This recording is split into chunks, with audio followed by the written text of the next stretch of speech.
আসসালামু আলাইকুম ভাইয়া। ওয়ালাইকুম আসসালাম। আমরা জিগাতলা.com, আপনি অবশ্যই জানেন আপনি জিগাতলাবাসী একজন, এবং আমরা আপনার কাছে আপনার নামটা জানতে চাই। আমার নাম জুনায়েদ আমিন মানি। জুনায়েদ ভাই, আমরা এই জিগাতলাবাসীদের নিয়ে আমাদের এই ছোট্ট একটা প্রচেষ্টা জিগাতলা.com, আর এই জিগাতলা.com-এ আপনার কাছে প্রথম প্রশ্নটা ছিল, আজকে এত বছর 25 বছরের উপরে আপনি এই জিগাতলা এলাকাতে আছেন। জিগাতলা মানে হাজারীবাগ সহ আমাদের এই জিগাতলা মোড়। তো এই জিগাতলা এই 25 বছরে আপনার কি কি পরিবর্তন আপনার চোখে পড়েছে?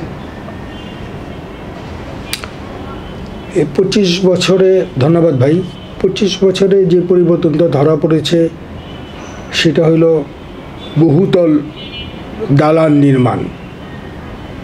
1 নম্বর পরিবর্তন এটা। আমি 25 বছর আগে যে বাসাতে একতলা দেখছি, দোতলা দেখছি, এখন 10-12 তলা, 13 তলা, 18 তলা পর্যন্ত আমি দেখা দিতে পারব। এবং সবচেয়ে মজার ব্যাপার হলো যে আমি সিটি কর্পোরেশনের রেভিনিউ সেকশনে চাকরি করতাম, তো সেই হিসাবে এই দ্বিতীয় এই জিগাতলা, হাজারীবাগ এগুলি আমার আন্ডারেই ছিল। আমি আমার প্রয়োজনে আমাকে অনেক সময় ইনকোয়ারি করতে হয়েছে। মানে আমাদের অফিসে একটা রিপোর্ট হয় যে পরিবর্ধন, পরিমার্জন, অতিরিক্ত নির্মাণ, নতুন নির্মাণ, এগুলি রিপোর্ট হয়। একটা স্টাফ আছে, ওরা ঘুরে ঘুরে রিপোর্ট করে। এত ফাইল জমে যেত, আমরা হয়রান হয়ে যেতাম অ্যাসেসমেন্ট করতে করতে, ইনকোয়ারি করতে। এটাই আমার কাছে মেইন পরিবর্তন। এই পরিবর্তনের কারণে বিল্ডিং 1 তলাতে 10 তলা হয়েছে, 20 তলা হয়েছে, ওটা তো আর খালি থাকে না, ওখানে তো লোকজনও থাকে। ওই লোকজন থাকলে একটা লোকের পিছনে গভর্নমেন্ট সার্ভিসও আছে। তারপরে তার ওই ফ্ল্যাটে বা ওই বাড়ি গার্বেজ হয়। এগুলি না, এইগুলির জন্য, এইসবের জন্য এই অনেক সময় পরিষ্কার পরিচ্ছন্ন রাখা দুষ্কর হয়ে পড়ে কর্তৃপক্ষে। এই যে জুনায়েদ ভাই, জিগাতলা যে আপনি দেখলেন যে এত বাড়ি, এত দালান উঠে গেছে, বড় বড় বড় বড় বিল্ডিং, এবং সবগুলো পাশাপাশি পাশাপাশি, এবং এই যে এর ফলে কিন্তু একটা প্রকৃতিগতভাবে আমরা কিন্তু একটা এমন একটা পর্যায়ে চলে আসছি যে ভয়ের কারণ হয়ে দাঁড়াচ্ছে। ভূমিকম্প হলে কিন্তু যে কোনো সময় আমাদের অনেক এই ধরনের জিনিসের ফলে আমরা কিন্তু কেউ সচেতন নই, এবং বিভিন্ন রকমভাবে সরকারিভাবে তারা ওই বিল্ডিংয়ের জন্য, বিল্ডিং করার জন্য পারমিশনও পেয়ে যায়। তো এই সব দিকে নিশ্চয়ই খেয়াল করা উচিত বলে আপনি মনে করেন? অবশ্যই, খুব ভালো প্রশ্ন করেছেন একটা। এই যে ব্যাঙ্গের ছাতার মতো বিল্ডিংয়ের পর বিল্ডিং গজাচ্ছে, এইটার একটা অথরিটি আছে, রাজুক। আপনার রাজুকের চেয়ারম্যান সাহেবকে একটু জিজ্ঞেস করেন তো, কয়টা বিল্ডিংয়ের খবর তিনি জানেন, কয়টা নকশা অনুযায়ী তৈরি করা হয়েছে, আপনি জিজ্ঞেস করেন না, বলতে পারবে না। কিন্তু বিশাল একটা চেয়ার নিয়ে ইনারা সবাই বসে আছে এবং সরকারি টাকা বেতন তুলছে। আরেকটা ব্যাপার হচ্ছিল, অবশ্যই আপনার এই যে এত বছরে নিশ্চয়ই আপনার নিজের চোখে, আমারও অনেকটা বছরে এখানে গেছে, কিন্তু আমি নিজের চোখে দেখেছি রাস্তাঘাটে অনেক পরিবর্তন হয়েছে। রাস্তাঘাট অনেক জায়গায় সুন্দর সুন্দর রাস্তাঘাট হয়েছে, অনেক নিচু রাস্তা থেকে এখন অনেকটা উপরের রাস্তা, অনেক উঁচু হয়েছে। এইসব দিকগুলো অনেক উন্নত হয়েছে, কিন্তু খুব বড় একটা ঝামেলার মধ্যে আমরা সারাক্ষণ, প্রতিটা দিন, প্রতিটা মুহূর্ত, বেশিরভাগ হলে তো দেখা যায় যে অফিস টাইম, স্কুল টাইম, রাস্তায় জ্যামের জন্য রাস্তাঘাটে চলা যায় না। এই এলাকার মধ্যেখানে এত ছোট একটা জায়গার ভিতরে যদি এত বড় জ্যামটা পড়ে, সে এই জ্যাম থেকে বাঁচার উপায়টা কি? এই জ্যাম থেকে বাঁচার উপায়ের জন্য তো আমাদের সরকারি সংস্থা আছে, ট্রাফিক ডিপার্টমেন্ট আছে, তাদের তো একটা, তো আমাদের এই গলির ভিতর আসবে না, তাদের আসবে না কেন? বেতন নিবে, আসবে না, মাসে মাসে বেতন নিয়ে যাবে, এখানে আসবে না দেখতে? এটা কথা, এটা এই যে সেটা তো বেতন, আমরা বুঝতেছি না যে যে এই ওনারা বেতন main কার road এ কেন থাকবে, না, আমাদের ভিতরে নাই কেন? এই বেতনটা আপনার আমার টাকা, আমার পকেটে কষ্টের টাকা দিয়েই তো তারা বেতন নেয়। জি। তাদের উচিত প্রতিদিন একবার এখানে ঘুরে যাওয়া, জ্যামটা নিয়ে গবেষণা হওয়া দরকার।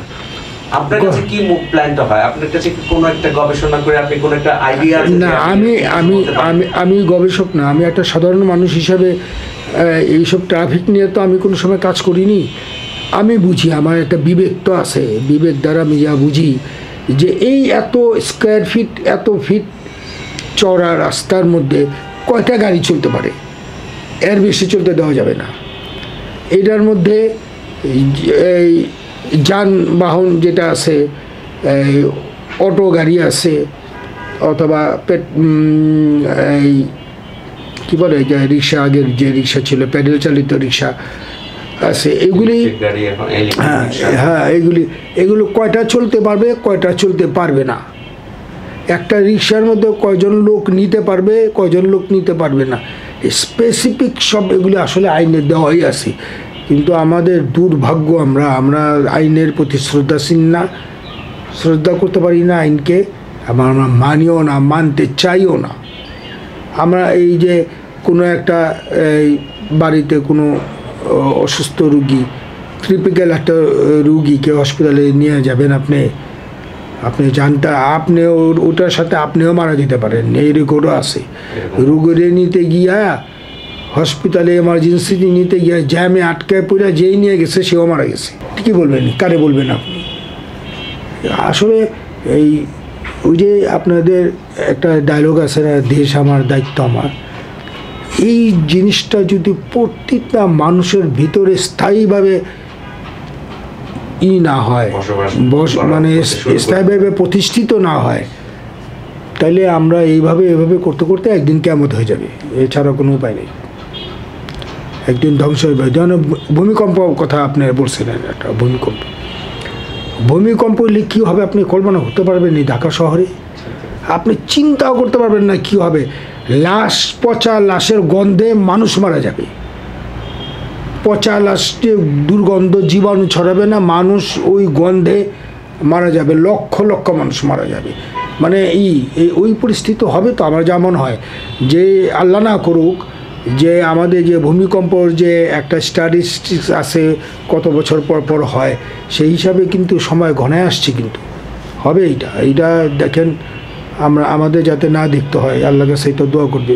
ধন্যবাদ ভাইয়া। আরেকটা জিনিস জানতে চাই, আমরা বলেছিলাম আপনাকে, যদি আপনার কোনো এমন কোনো যদি আইডিয়া থাকে আমাদের এই যানজটের ব্যাপারে, যদি হেল্প করার জন্য আমাদের বিভিন্ন কাউন্সিলর থেকে শুরু করে সরকার মহলে যদি পৌঁছানো যায়, এমন কোনো একটা যদি আইডিয়া আপনার মাথায় থাকে, যদি আমাদেরকে যদি একটু সবার সাথে শেয়ার করতেন। ধন্যবাদ। কাউন্সিলরদের কথা বলছেন, তো কাউন্সিলরদের দায়িত্ব একটা এমপির চেয়ে বেশি। ওই যে রাষ্ট্রীয় এই সংসদ ভবনে যে নীতি প্রণয়ন করে, আইন প্রণয়ন করে সংসদ সদস্যরা, সব সদস্য মিলে তার আইন প্রণয়ন করে না, স্পেসিফিক কিছু আমলা টামলা মিলে বৈশা করে, কিন্তু তাদের চেয়ে অনেক অনেক অনেক গুণ বেশি একজন কাউন্সিলরের দায়িত্ব। একটা এই যে ঢাকা শহরে যে কয়টা কাউন্সিলর আছে, তারা যদি 100% সচেতন হয় যে আমরা শহরকে যানজট মুক্ত রাখবো, ময়লা আবর্জনা মুক্ত রাখবো, এক ফোঁটা ময়লা আবর্জনা থাকবে না, আমি গ্যারান্টি দিয়ে বললাম, এক ফোঁটাও থাকবে না। কাউন্সিলরদের দিয়েই বলি, কাউন্সিলর সাহেবদের অনেক গুরুত্বপূর্ণ দায়িত্ব আছে।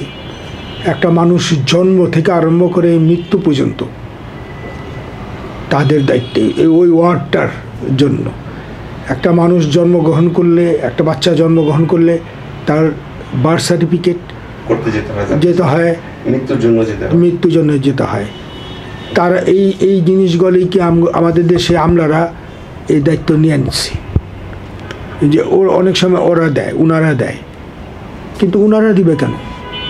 ওনারা তো জনগণের বেতনের কর্মচারী, জনগণের টাকা দিয়ে বেতন খায়, তারা এইসব ব্যাপারে দায়িত্ব, জনপ্রতিনিধি যে আছে তাকে এই দায়িত্বটা পালন করতে হবে কঠিনভাবে।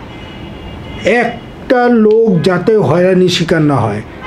আপনি অবাক হয়ে যাবেন, একটা মানুষের বার্থ সার্টিফিকেট নিতে কী কষ্ট জানেন? আমি অনেক টেলিফোন পাই এরকম। আবার একটা মানুষ মারা গেলে তার জন্ম সার্টিফিকেটের জন্য দৌড়াদৌড়ি করো। গেল কাউন্সিলর সিটি কর্পোরেশনে অফিসে গেছে একজন আমার পরিচিত, গিয়া শুনে যে চিফ হেলথ অফিসার আসে নাই, কোথায়? মিনিস্ট্রিতে মিটিংয়ে আছে। তো মিনিস্ট্রি মিটিংয়ের জন্য উনি নির্ধারিত। জনগণের জন্ম সার্টিফিকেট বা মৃত্যুর সার্টিফিকেট দেওয়ার জন্য সে না, যখনই তাকে এই ক্ষমতা দেওয়া হবে আপনার দেশ, এই শহর, জাতি শেষ হয়ে যাবে একদম। আমাদের দেশে এই আমলাতান্ত্রিক ব্যবস্থার জন্য আমরা অনেক অনেক পিছিয়ে গেছি। ওনারা আমাদের কোনো উপকার করে না, আমরা কোনো উপকৃত তাদের দ্বারা হই না। এই অবস্থা চলতে থাকলে আমার মনে হয় না যে আরও ভবিষ্যতে ভালো কিছু পাবেন। বর্তমান যে সরকার আছে, এই যে অস্থায়ী সরকার দেশ চালাচ্ছেন, ওনারা এই বিষয়টা চিন্তা করছেন কি না জানি না। আর আমাদের এই বক্তব্য কতদূর পৌঁছাবে তাও জানি না। তবে মাথায় রাখবেন যে আমাদের এই সব ব্যাপারে এগিয়ে আসা উচিত। একটা সম্মানিত কাউন্সিলর, হ্যাঁ এইটা ঠিক, আর একটু বলে রাখি, যে কাউন্সিলরটা হবে সে যদি মানে জনগণের অরিজিনাল জনগণের ভোটে নির্বাচিত হয়, জনপ্রিয়তায় নির্বাচিত হয়, তাহলে সেই কাউন্সিলরের দায়িত্ব অনেক। একটা ওয়ার্ডের একটা কাউন্সিলর, ভালো কাউন্সিলর যদি আপনাকে চেয়ারে স্টাফ পায়, একজন সেক্রেটারি, একটা পিয়ন, কি হয় একটা সেক্রেটারি একটা পিয়ন দিয়া কীরকম একটা ঘর ভাড়া, হয়তো নির্ধারিত ঘর ভাড়া পায়, তাদের সম্পূর্ণ তার পুরা হ্যান্ডস দিতে হবে, তাকে কেরানি দিতে হবে, তাকে দারোয়ান দিতে হবে, তাদের পিয়ন দিতে হবে, তাকে একজন ক্লাস 1 অফিসার দিতে হবে, যে সে যাতে তাকে গাইড করতে পারে। পুরা এলাকা ঝকঝক চকচক করবে ভাই। একটা কাউন্সিলর যদি আপনি ভালো পান, ঝকঝক চক করবে। আর আপনার আশা কি যে সামনে যে আসতেছে আমাদের অবশ্যই একজন এরকম কাউন্সিলর তৈরি করা উচিত আমাদের জেলাতলায় এরিয়ার জন্য? অবশ্যই উচিত। আমরা জনগণকে এখন থেকে আমরা ওই যে আপনাদের ডায়লগ, দেশ আমার দায়িত্ব আমার, তা আমার তো দায়িত্ব আছে। আমার যেহেতু দেশ বলতে আমার মহল্লা, এই মহল্লা আমার দায়িত্ব আমার। আপনার ওইটা সত্য ধরেই বলি, তা আমার কী দায়িত্ব? সুন্দর সোজাভাবে হাইটা যাবো আর আসবো, এইটুকু দায়িত্ব। আমার দায়িত্ব আছে দেখা যে এই গাড়িটা রং পথে চললো কেন, পরে থামাও ভাই, আপনি এইভাবে রং পথে আসলেন কেন, একটা অ্যাক্সিডেন্ট হইতে পারত। হ্যাঁ, আপনিও একটা বলতে চান যে নিজের উদ্যোগ নিয়েই সবাই যদি একটু করে আগে একটু করতে করতে আপনি একটা চাউল ফেলান এই মেঝের উপর, একটা ফেলাতে 2 দিন পর দেখবেন 1 বস্তা হয়ে গেছে। বিশাল ব্যাপার। আমাদের এই দায়িত্ব পালন করতে হবে, আমাদের সচেতনতা কনসেনসাস আনতেই হবে। এবং প্রত্যেকটা স্কুল, প্রাইমারি স্কুলে যান না, কোনো এই ধরনের কোনো শিক্ষা দেওয়া হয়? শিক্ষার কোনো আধুনিক ব্যবস্থাই নাই প্রাইমারি স্কুলের মধ্যে। আছে কি জানেন? আমার জানার মতো কি আছে জানেন? পলিটিক্স আছে। কারে ল্যাংমাইরা ফেলে আরেকজন আসবে, কে ওই চেয়ার দখল করবো, না দেখছি তোরে ভাই, আমার নিজে দেখা। এই যে স্কুলগুলির মধ্যে প্রত্যেক দিন যদি আমি যখন স্কুল পড়ি, দেখেন মজার কথা বলি, আমরা প্রথমেই গিয়া লাইনে দাঁড়াইয়া আমাদের একজন টিচার ছিল, কবির স্যার, উনি আইসা লাইন ধরে দেখতো, সবার হাতে নখ দেখতো পরিষ্কার করছে কিনা, চোখ দেখতো, হা করো, দাঁত দেখতো, ভালো করে ব্রাশ করোনি, কালকা থেকে ব্রাশ করে ভালো করে ব্রাশ করে আসবা। নখ বড় দেখছে, আঙ্গুলের মধ্যে পাতলা বেঁধে আস্তে আস্তে করে বাড়ি মারছে, খবরদার এটা পরিষ্কার পরিচ্ছন্ন কেটে আসবা, এইভাবে আসবা, শার্ট অপরিষ্কার কেন? ক্লাসে ঢোকার আগে এই ট্রেনিংটা দেওয়া আরম্ভ হয়ে গেল। আপনি দেখেন কোনো স্কুলটার মধ্যে এই সিস্টেমটা আছে কি না? আপনার এইসব চিন্তাধারা থেকে আমরা যেটা বুঝতে পারলাম যে আমাদের আবারও সেই পুরনো যেসব ঘটনাগুলো ঘটতো বিভিন্ন স্কুল কলেজে, যেসব জিনিসগুলো আগে প্রত্যক্ষ করা হতো যা এখন আর করা হচ্ছে না, এবং আমাদের একজন সচেতন কাউন্সিলরের প্রয়োজন। তা আমরা সবার কাছেই অনুরোধ করব, যারা এই চিকাতলা.com এর মাধ্যমে আমাদের এই চিকাতলা অনুষ্ঠান দেখছেন এবং আমাদের অতিথির সাথে আপনারা এই ভিডিওটা দেখছেন, সবাইকেই বলবো একটা সুন্দর সুস্থ পরিবেশ তৈরি করার জন্য। অনেক অনেক ধন্যবাদ জুনায়েদ ভাই, আপনাকে আমাদের এই মূল্যবান বক্তব্য রাখার জন্য। এবং আশা করি যে আমাদের জিগাতলার যেহেতু এই অনুষ্ঠান, জিগাতলায় সবাইকে উদ্বুদ্ধ করবেন, আপনিও আপনার দিক থেকে সবাইকে এই ব্যাপারে সচেতন করার চেষ্টা করবেন। অনেক ধন্যবাদ জুনায়েদ ভাই, আপনি আমাদের সময় দিয়েছেন, অনেক অনেক ধন্যবাদ। আপনাকেও ধন্যবাদ, মঞ্জু ভাইকেও ধন্যবাদ। ভালো থাকবেন আপনারা।